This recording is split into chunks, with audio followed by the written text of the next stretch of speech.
In 1935, at a desolate and grey scrapyard in Inverkeithing, Scotland, the ear-piercing screech of metal-cutting machines tore through the cold air. Welding sparks scattered into the air, falling onto a colossal, rusting steel block. The camera slowly pans along the gigantic flank of a ship that was once the greatest pride of humanity, stopping at the faded characters, peeling black paint on the bow, Titanic. There is no romantic love song sung. There is no tragic legend at the bottom of the North Atlantic. The greatest symbol of luxury and human desire to conquer nature is now being butchered, sold off cheaply to be melted down into scrap iron for foundations and railway tracks. The Titanic fully completed its maiden voyage, and that is exactly the reason why the world entered a series of disasters 1,000 times worse. Today, we will tear up the familiar history books to enter a parallel reality, where the iceberg that night only grazed the side of the ship, and the survival of the Titanic triggered a butterfly effect that changed the entire world order. Let's turn back time to the night of April 14, 1912, amidst the eerily calm waters of the North Atlantic. The night sky was cloudless, scattered with cold stars reflecting on the flat sea like a black mirror. In the crow's nest, Frederick Fleet was suddenly startled when he realized a giant dark shadow was obscuring the stars right in front of the ship's bow. The alarm bell rang frantically. 3 rings. Iceberg right ahead. Officer William Murdoch immediately ordered a hard left turn and reversed the engines. History records that the Titanic could not dodge in time. The bow scraped against the iceberg, tearing open 6 watertight compartments and burying 1,500 lives.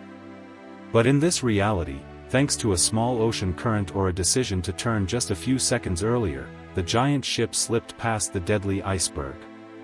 A chilling scraping sound echoed along the starboard side, slightly rattling the crystal glasses in the first-class dining room. The sleepy passengers only complained about a slight jolt. No water flooded in. No panic. Captain Edward Smith sighed in relief, wiped the sweat from his forehead, and ordered the journey to continue. The iceberg faded back into the darkness, taking with it the chance to awaken an entire maritime civilization drowning in its own arrogance. On the morning of April 17, 1912, the port of New York exploded in sheer jubilation. Tens of thousands of people poured out to Chelsea piers, waving flags and tossing hats to welcome the floating wonder of the world. The ship's whistle echoed across the sky. Bruce Ismay, the managing director of the White Star Line, stepped down the gangway in the posture of a hero, a great conqueror instead of a coward vilified by history. Newspapers made headlines praising the triumph of luxury, class, and superior engineering. In this reality, the safe arrival of the Titanic solidified a deadly business philosophy: the world does not need the fastest ships, the world only needs giant floating palaces. The Cunard Line's race for the blue ribbon in speed with the Lusitania and Mauretania was put on hold.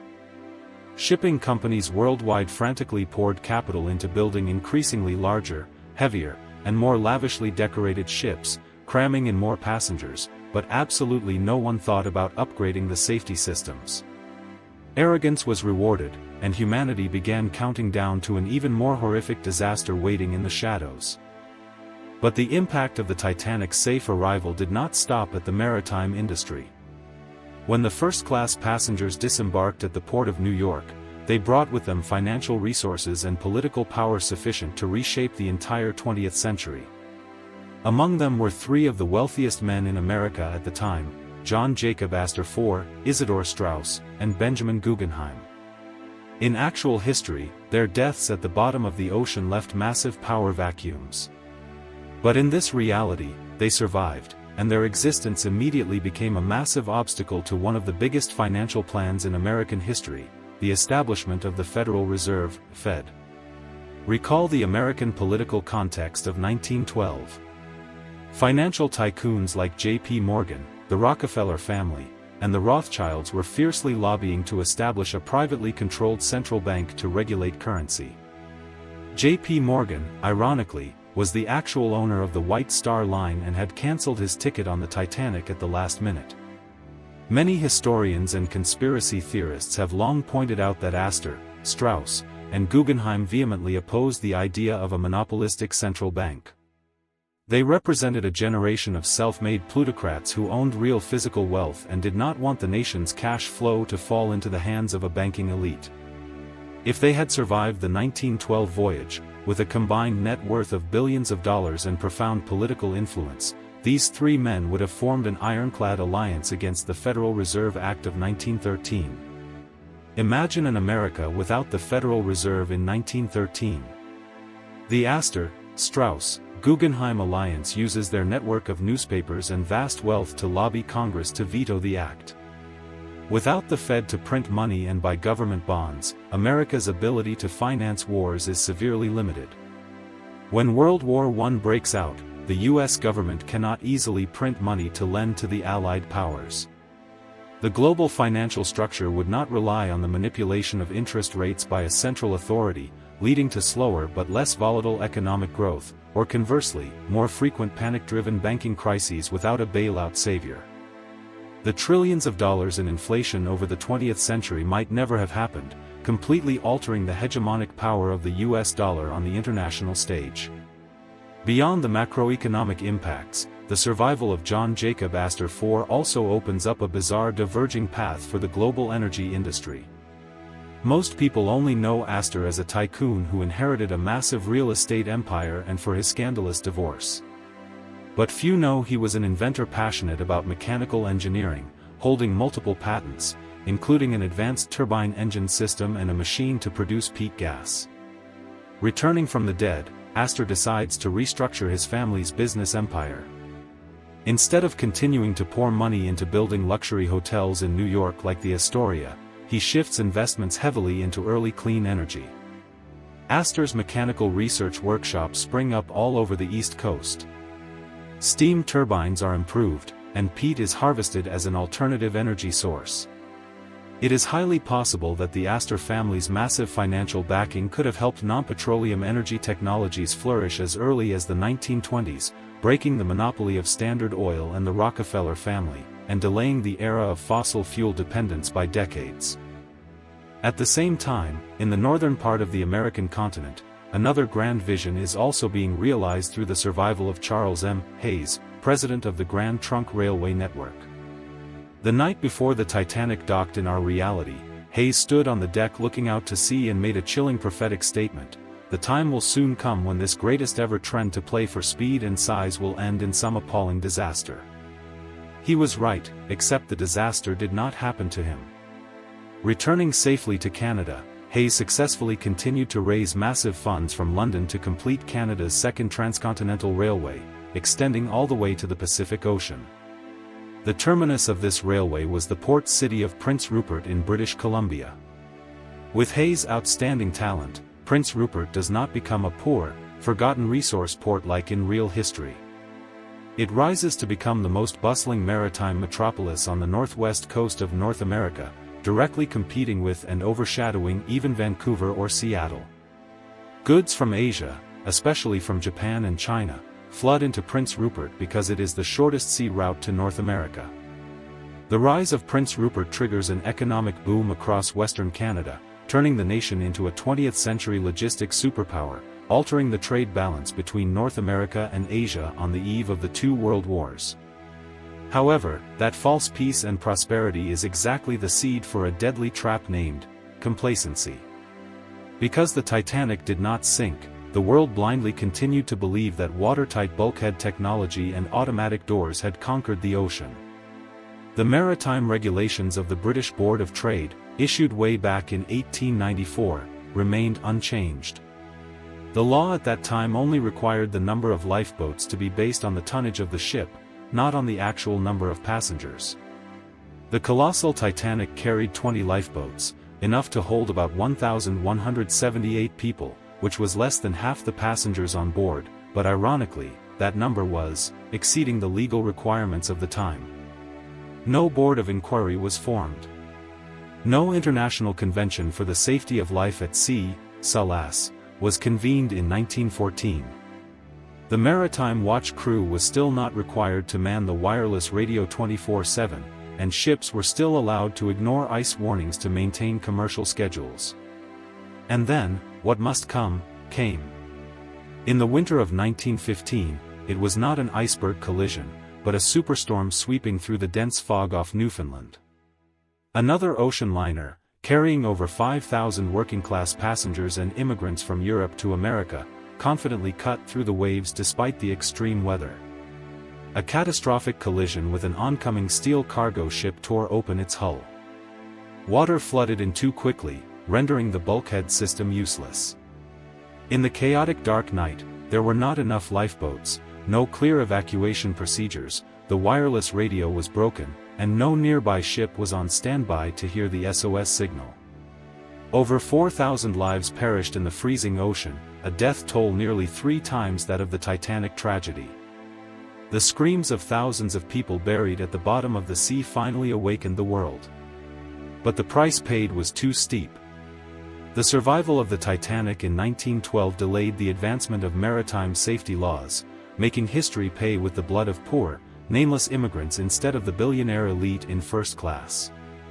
The sacrifice of 1,500 people on the Titanic in actual history, in a cruel and agonizing way, was exactly the shield that saved millions of other lives at sea for over a century later. While the 1915 shipwreck tragedy was still shocking the public, the dark clouds of World War I had enveloped Europe. And this is when the true face of the super ocean liners completely changed. In this reality, the White Star Line possessed the complete trio of giant monsters: Olympic, Titanic, and Britannic. When the British government declared war on Germany, the entire commercial maritime industry was requisitioned to serve the military. The Titanic's romantic voyages came to an end. It was dragged into a dry dock in Belfast. Thousands of workers stripped away all the expensive Persian carpets, the dazzling baccarat crystal chandeliers, the hand-carved wood panels, and the grand pianos in the first-class dining room. In their place were cold iron bunk beds hastily welded, densely packed along the corridors. Outside the hull, the proud black and white paint was scraped clean.